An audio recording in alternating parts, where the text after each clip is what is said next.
Hi there. How's everybody?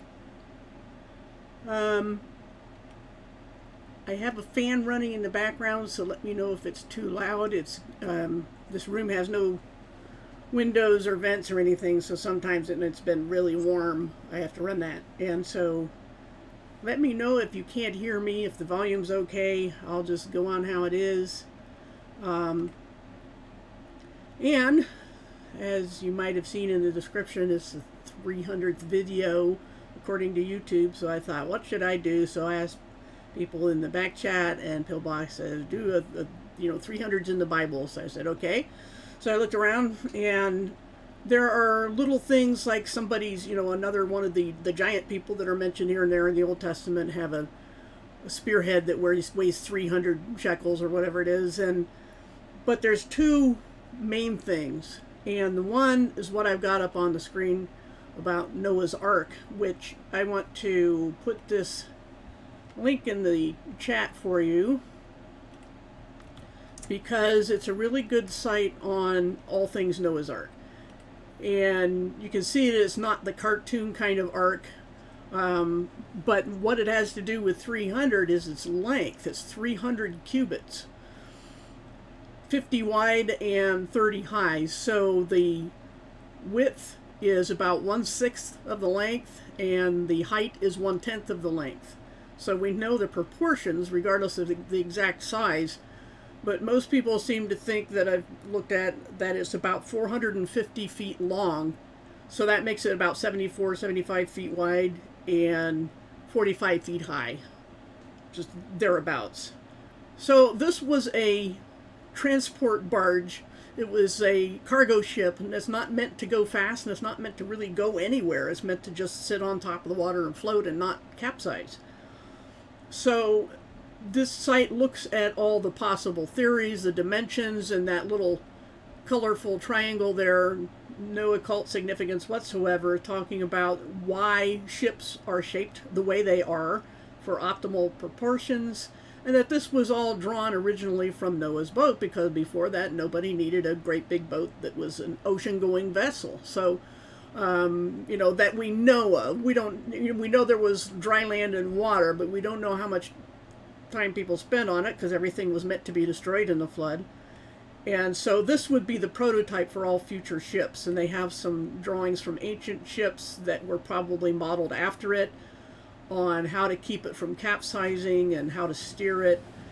And we also notice here that this is something like what Moses was put into when he was placed into the Nile to escape the command of Pharaoh for all the Hebrew boys to be put to death at birth, and they hid him in this basket. Well, that was called an ark also. So an ark is apparently just any kind of floating box. So, and both of them were coated with tar or pitch inside and out, and that would make it watertight. So it turns out that on the right side here, the proportions are optimal, the size is ideal, it has roof vents that are viable, enough construction time given the assumed technology, we just don't know, the ceiling height.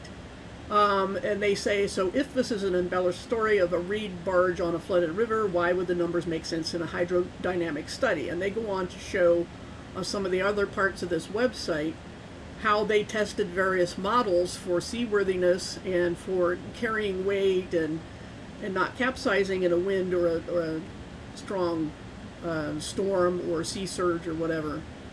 So this is a really interesting site if you want to pursue that, but again, what it had to do with 300 is its length, 300 cubits, or approximately 450 feet, which American football fields are 100 yards, so that's 300 feet. Plus you got, I think, 10 on each end zone, 10 yards. So there's another 60 feet of total. So it gives you some idea of the size of this thing, okay? And it had levels. So that's one thing that had to do with 300. And again, if you can't hear me because of the fan, it's actually an air conditioner unit, let me know. Anyway, this is an absolutely seaworthy craft. It made sense. Everything adds up. It's a sensible thing to believe happened, and the ship itself was pretty amazing. Now, the other 300 is the main one that I had on the screen when I started, a picture that Pillbox sent me of people falling, soldiers being chased off a cliff. Has to do with this number of Gideon's army. Okay, good. That you can hear. Judges 7. Let me first go down to Judges 8 to tell you the size of the army they're against. Okay, Judges 8:10 says that these people were with a force of about 15,000 men, all that were left of the armies of the eastern peoples. 120,000 swordsmen had fallen. This is after the battle we're going to discuss. So Israel is going to defeat, with 300 soldiers, we'll get the details of that, but a force of 120,000 swordsmen. Okay, that's what was left, or 15,000 were left. So originally there were 135,000 troops on the other side. So this was a coalition force that Midian was leading, and it just says armies of the eastern people. So a lot of different nations were involved, and they had 135,000 men in their army, and Gideon was supposed to go against them with 300. So, also, by the way, the lighting is different. I'm trying to, the normal light I have in here just makes me look totally bald or something, and so I turned off the top light and put on the little lower light here, and we'll see how that goes, but I don't look so bald then. But anyway, okay, we'll see you, Chow. Sorry you gotta go. Having one of those weeks. All right, so Gideon is a no-name member of a no-name tribe in Israel, and they're hiding their threshing floors and things from the surrounding marauding nations because they keep burning their crops and stealing their horses, so to speak. And so they're just cowering right now. They're really oppressed. And this person, Gideon, was given the name Jerubbaal by the surrounding people because of an incident that happened before this. He was told to go smash the idols of his own, I think it was his own father. Anyway, smash the idols to Baal and use the wood of the statue to build a proper altar to God and sacrifice an animal on it. So they all, they did this at night, and then the Baal worshippers came there the next morning and found that they have been totally desecrated, and they wanted to put Gideon to death. And the argument was made that this shouldn't be done because if Baal is a real god, he should fend for himself. So they just said, let Baal deal with him, and that's what that word, that name means. Jerubbaal means let Baal take care of this. Okay? And of course he didn't, because it was just an idol. But this is who Gideon is. Okay? This is a little bit of backstory. Hey, Daniel and Flatlander and anybody else I missed. So this is the backstory, where they're up against 135,000 troops from a coalition of nations, and God comes to see this no-name guy in a no-name tribe cowering in fear to defeat them. Okay? And it says that he told him to muster an army, and he had like 23,000 Israelites mustered. Okay? Started out with 23,000. Then it says he assembled all of his men at the camped at the spring of Herod, not to be confused with any Herod in the New Testament. The camp of Midian was north of them in the valley near the hill of Morah. The Lord said to Gideon, "You have too many men. 23,000 against 135,000?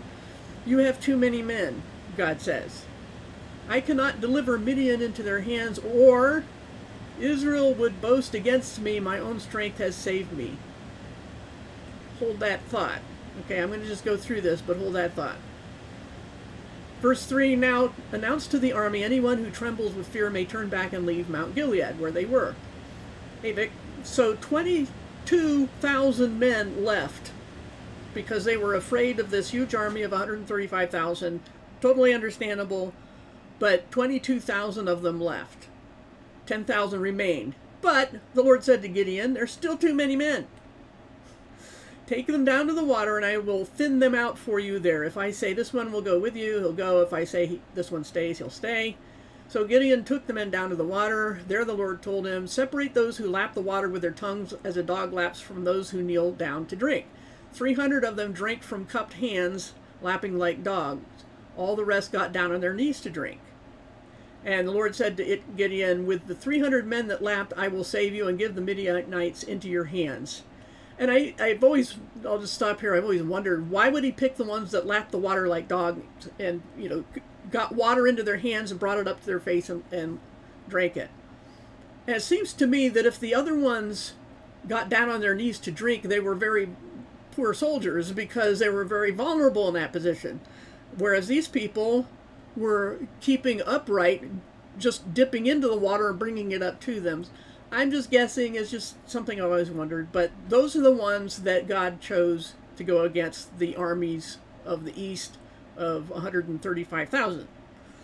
So God says, let all the others go home. So Gideon sent the rest of the Israelites home, but kept the 300 who took over the provisions and trumpets of the others. What are the trumpets for? Well, they call people to battle. They give signals during a battle, but they're going to have another purpose here. Now the camp of Midian lay below him in the valley. During that night, the Lord said to Gideon, get up, go down against the camp, because I am going to give it into your hands. Obviously, this wasn't going to be their doing. God would have to do it. If you are afraid to attack, go down to the camp with your servant Purah and listen to what they're saying. Afterward, you will be encouraged to attack the camp. So he and Purah, his servant, went down to the outposts of the camp. The Midianites, the Amalekites, some of the giants, and all the other eastern peoples had settled in the valley thick as locusts. Their camels could no more be counted than the sand on the seashore, so a huge army filling a valley. Gideon arrived just as a man was telling a friend his dream. I had a dream, he was saying, a round loaf of barley bread came tumbling into the Midian camp. It struck the tent with such force that the tent overturned and collapsed. His friend responded, this could be nothing other than the sword of Gideon, son of Joash, the Israelite. God has given the Midianites and the whole camp into his hands. Strange thing for people to say, because, Gideon was afraid to attack them. They were much larger, and they are afraid. God is telling them in a dream to be afraid. They're about to be defeated.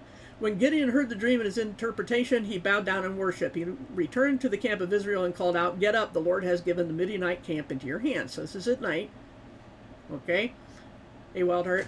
Dividing the 300 men into 3 companies, obviously of 100 each, he placed trumpets and empty jars in the hands of all of them with torches inside.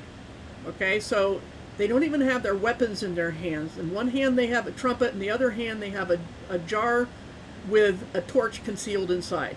Okay, so you wouldn't want the torch to be out in the open or the other army would see you coming. So they've hidden them inside these jars. And then in verse 17, he says, watch me, he told them, follow my lead. When I get to the edge of the camp, do exactly as I do. When I and all who are with me blow our trumpets, then from all around the camp, blow your trumpets and shout for the Lord and for Gideon. So it was going to be a shock at night with these people, making suddenly a very loud noise from 3 directions, because they split up into three groups of 100. So from 3 different sides, they're going to suddenly have this noise, okay? A wild heart. Gideon and the 100 men with him, because he was with one of the 3 groups, reached the edge of the camp at the beginning of the middle watch, which is, if I understand right, was probably shortly after midnight. So 1, 2 in the morning, just after they had changed the guard. They blew their trumpets and broke the jars that were in their hands, so exposing the torches all of a sudden. So they hear this noise, okay, all these trumpets from 3 directions, and they, all these jars break, and suddenly there's all this light. The 3 companies blew the trumpets, smashed the jars, grasping the torches in their left hands, and holding their right hands the trumpets they were to blow, they shouted, a sword for the Lord and for Gideon. While each man held his position around the camp, all the Midianites ran, crying out as they fled. So they were just woke up in the middle of the night with noise and lights and shouts, and they got up and ran and screamed. When the 300 trumpets sounded, the Lord caused the men throughout the camp to turn on each other with their swords.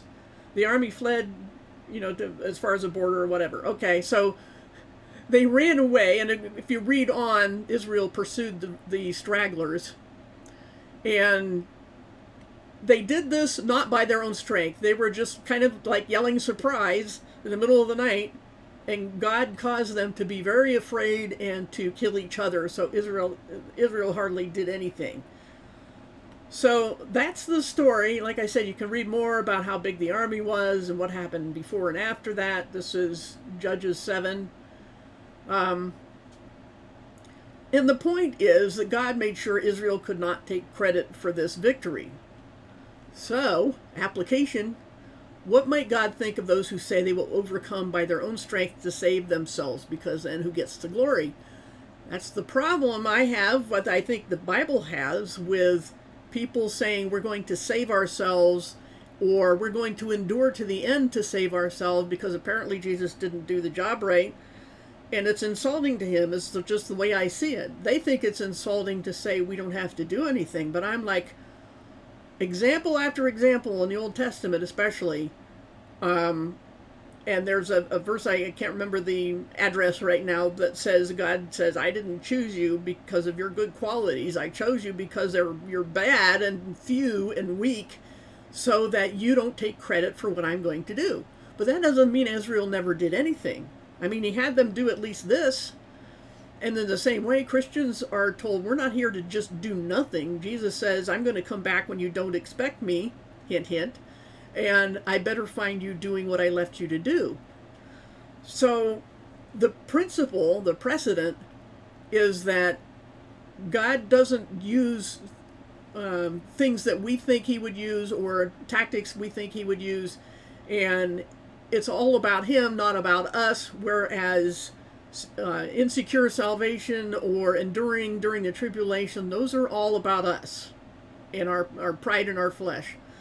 That's not how God does things, and this 300 lesson, if you can call it that, is, I think, the biggest point about it, that God will do what he wants, but he expects us to do things too. Okay, so let me look at the chat. Somebody got timed out, it looks like. I don't know what happened there, but I'm sure you guys know what you're doing. Oh yeah, we you know, why do we have a 666 name? Looks like, I think we had somebody else with either that name or a similar one in the past. Oh, calling him Pillbox, he's out. Just ban him. Because we know who those people are. They come from a certain channel. One or two channels we know of that would call him by that name. Yeah, I don't know who Wildheart really is. But when you call somebody Pillbox, you're out. That's it. Because you're not here under good pretenses. When you start with the name calling and you know you're coming to a Christian channel with a 666 number, goodbye. We don't do that stuff here. We don't tolerate it. I, and the mods. That is just not tolerable. You know you're here just to have fun at our expense, and we're not putting up with it. So, as I was saying, we were having a Christian conversation here, hey Nameless, and talking about 300s in the Bible, and how, you know, I started out with the thing about the Noah's Ark being 300 cubits long, which is about, what did I say, 450 feet, and very seaworthy, as you could, I did post that link in the chat. And then this defeat of the Midianites was not just, you know, 5,000 against 1,000. This was 135,000 against 300. And the 300 won, not because of their own strength or their own endurance or their own skill, but because they did what God said, and God took care of business for them, so that they wouldn't boast and take credit. And that's exactly what Paul says, if I may go to, let's see,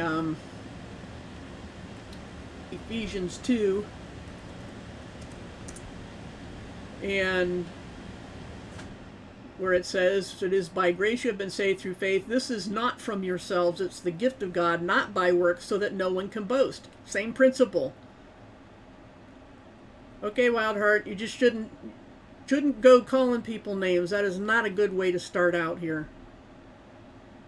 I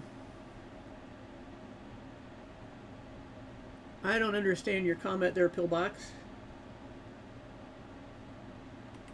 But anyway, the point is, in both Testaments, God is not here to see what you can do for him as far as earning your salvation or proving your worth. You can't do that. He will give you rewards as a beloved child for evidence that you're trying to please him, but that isn't what saves you, and it isn't what gets you adopted. That's faith that does that.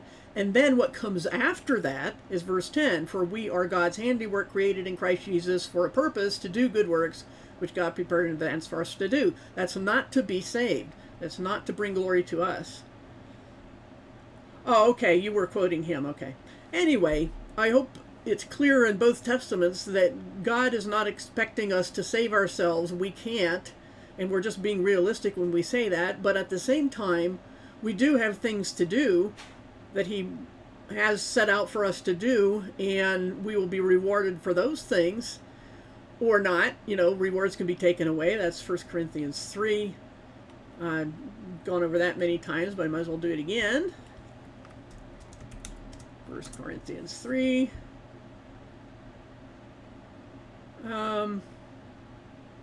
Verse 10, laid a foundation, build with care. No one can lay any other foundation than Christ. If anyone builds on this foundation using gold, silver, costly stones, or wood, hay, or straw, their work will be shown for what it is. The day will bring it to light. It will be revealed with fire, and the fire will test the quality of each person's work. This is not talking about salvation. This is talking about rewards. And as we just read in Ephesians 2, 8, and 9, two different things. And it says, if what has been built survives, the builder will receive a reward. If it's burned up, the builder will suffer loss, but yet will be saved, even though as only as one escaping through the flames. So what this all has to do with 300, if you just got here, hey Michael, is that this is the principle in both Testaments of God not being impressed with our puny efforts, as far as, you know, we cannot save ourselves. We would be defeated all the time, especially by forces that are supernatural. But if we leave that up to him and just do good things because we're grateful, that's where you get rewards. You're not doing good deeds to save yourself. You can't, and you can't endure in the tribulation. That's not for the church age. It's just so many ways to support that from both Testaments. So, let me look again at the chat and see what's going on there.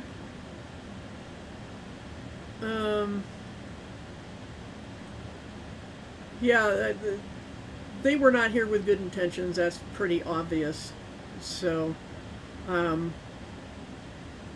yep, everybody else seems to be here on good intentions. I'm glad you all could come. It's, I understand it's about going on 1:30